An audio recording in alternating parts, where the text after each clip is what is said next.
What's going on, everybody, and welcome back to Comic Breakdown. If you guys are new to the channel, do me a favor and hit that sub button, hit that notification bell, make sure you're not missing any of the awesome content that we have coming out. And with this video, we are getting into Immortal X-Men issue number 1. It is finally here. The next stage of what happens is finally upon us. And my first read through, I gotta tell you guys, I was not expecting this. Honestly, it's not even something that I truly thought of a possibility, but Gillen has brought it up, and man, this is gonna change everything. In what direction it's gonna change it, that's still up in the air. But as we come out of the events of 10 Deaths of Wolverine, 10 Lives, Inferno, all of that stuff, our Quiet Council has now sat down, and it's time to have some real discussions, with Moira more or less turning herself into Omega Sentinel, or Moira Sentinel, whatever you want to call her, Moira Omega, so on and so forth. She is still out there, not really knowing what direction she's going to be headed next. We can only assume that she might align herself with Orchis, all in an attempt to wipe out all of mutant kind, with Sinister being the very key to change everything. Now be sure to buy the comics, support the industry, and with that being said, let's dive into this breakdown. Alright gang, so as we dive into issue number 1 of Immortal X-Men, we are picking up in Paris 1919. A little bit of a throwback, we see Sinister and Destiny. And with Sinister just doing his casual, usual banter, he does bring up a question about this quote-unquote Nimrod that she has been dreaming of, something that has made her so very disturbed, and she tells him that a war is coming. This is something that he's not oblivious to.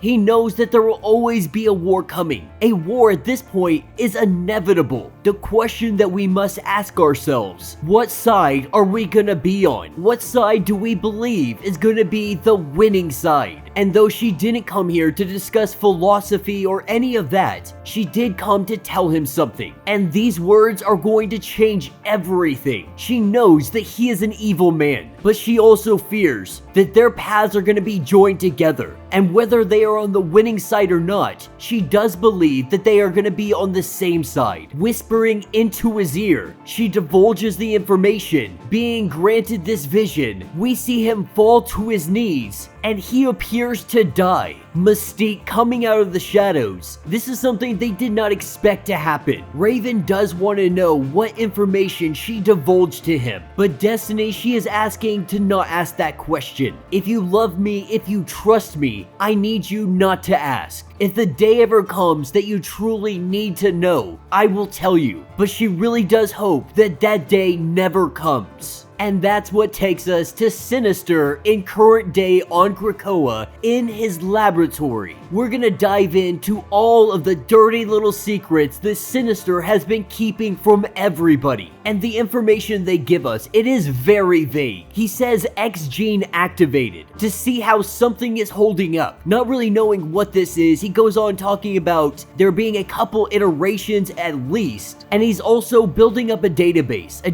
that has some kind of logs, 25 of them to be exact, saying that he is 26. And as he looks through all of the files, he is seeing what is on the menu for today, saying that today is a red letter day, that he needs to remember to act surprised, because today is the day that Magneto retires from the Quiet Council. And it appears that Sinister may have already known this information, always looking like he is 2 steps ahead of everybody. Going into this council meeting, he was very cocky, and also knowing what's going to happen, he is going to watch everybody's expression. He's going to see where everybody is standing. This will give him an idea of what path everyone is going to go. Well, Magneto lets it known he's retiring to Morocco, that he will be spending out his days there. We have Sinister going around the room, and he's really more or less profiling everybody on the council. He is a man that has done extensive research on every single one of them. He knows what makes them tick. He knows their motives. He knows exactly how to mold them to what he wants. He also knows so many of their dirty little secrets. One of them being Colossus is a puppet to the Russians. And Sinister's the only one that has this information. Nobody else on the council knows about it, but he's been holding it in his pocket. Once he is done looking around the room, we continue with the conversation between Eric and Charles.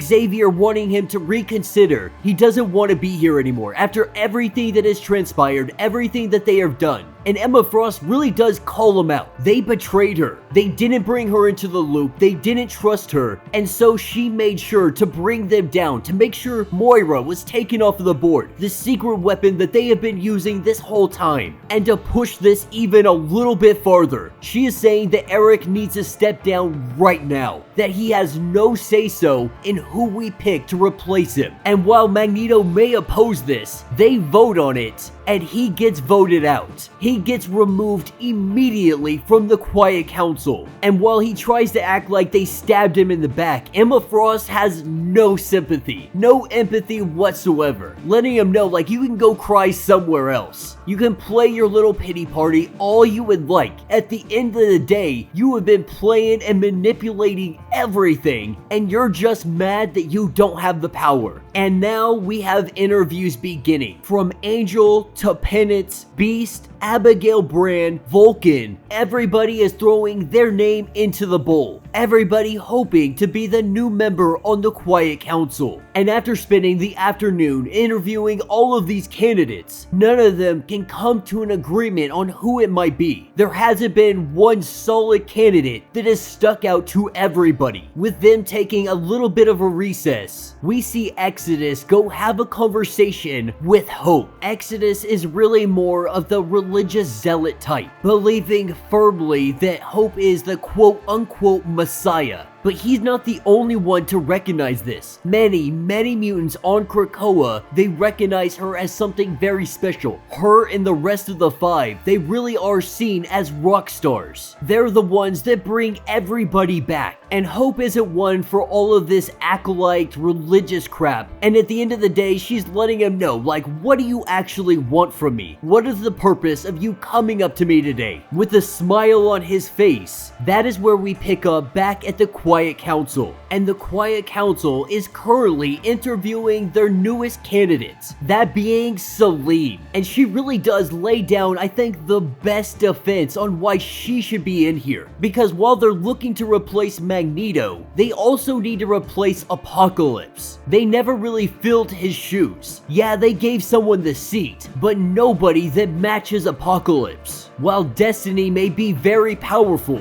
it is not a replace for him. She has skills to offer that nobody else has. Because no one in that room knows magic. That if she were allowed to be brought in, that mixture of magic with the five, they could almost instantaneously bring everyone back. Or at least that's the idea that she is proposing might be a possibility. Using Genosha as an example, though everyone came back as zombies, and Kate Pryde definitely points that out. And while she says that wasn't the case, but it doesn't really matter, the truth is, she was able to do it in a day. And so bringing her onto the council, it will bring them together. They can use magic and mutant abilities to take the next step, the next evolution in what they truly could be. And while all of this sounds great, this is where we have the arrival of Hope walking down the steps. She says that it needs to be her. Coming in uninvited, she is letting them know that we need to cut to the chase. End all of this right now because we all know by the time I walk out of here, you're picking me. Hope has been tired of the five being left out of everything going on, with them holding the key to everything mutant kind is building. She thinks it is finally time for them to get some kind of representation. For the last year, she has been playing the good soldier. She has been going on pure faith, and at this point, she is done with it. As Sinister really starts to antagonize this situation, saying, "Do I hear an or else?" And while Hope doesn't say it, it doesn't need to be said, because if the island finds out that Hope came in looking to get that seat, and the council denies her that, there is going to be a lot of angry mutants who are going to want some answers. And so Selene, she throws out her Hail Mary. that if we're gonna play that game, the external gate that reached Arakko, Apocalypse made it from the bones of her fallen agent externals. The only reason Araki were here is because of the murder of her peers, threatening the disruption of the gate, that it would just go away. With this definitely being an or else, Sinister seems very confident that she is just bluffing. Emma Frost is the first one to speak up and endorse hope, and the power game begins. Exodus is pushing for hope. Sinister letting us know that the Hellfire votes, they should all be pro, because Exodus has struck a deal with them. Also believing Mystique and Destiny are gonna vote that direction as well, but he also believes that everyone else will vote no, saying that he will decide to vote no with them to avoid all of the disasters that are yet to come if hope is brought onto the council. And so the vote goes up. Charles no, Emma yes, Colossus no, Mystique yes, Sinister no, Destiny no, and that no, it throws him off.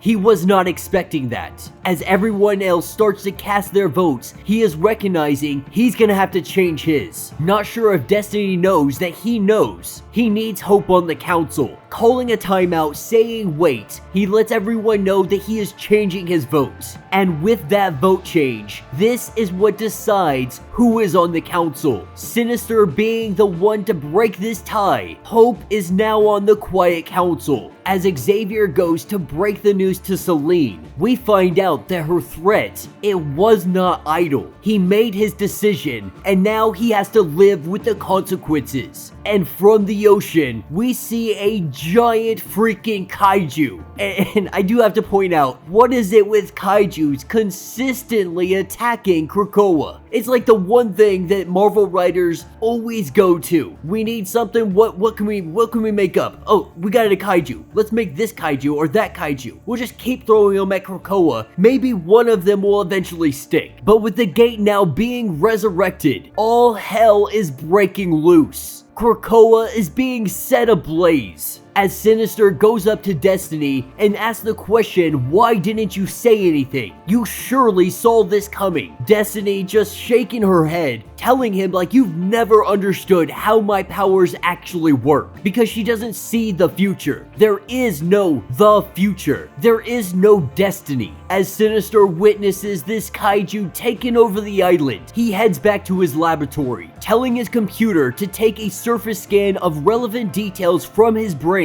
and upload them to the clone. He is finding out more and more that there are things he didn't know. Selene was not supposed to escalate this situation to this point, but now he knows, returning to his lab, and so he can try again. And right now he is just talking to himself, trying to figure out the point of divergence, trying to figure out everything that's been going on. Maybe it's magic that is manipulating and helping him not be able to see the whole picture. Because while Sinister really hasn't been discussed too much on what he's doing in these laboratories, we know he's been making clones. But more specifically, he's been targeting X genes. It has been believed that the person is the gift and the gift is the person. But the truth is, he can isolate these genes, isolate these unique powers, and now they become a product. They become a resource that can be exploited as he continues to upload everything from his mind that happened today, streaming the battle with the kaiju, looking for any useful clues. The person that he has been over all of the years, it really has changed. And this day and age, he has learned that you can't treat life as an experiment because there is no repeating, or at least that is what he believed. We start to truly see his plot unfold, telling us to imagine someone whose consciousness moved back in time to when they were born, when they died, erasing that timeline entirely. Now consider that you take this individual, you clone them, activate their X gene, and as time progresses,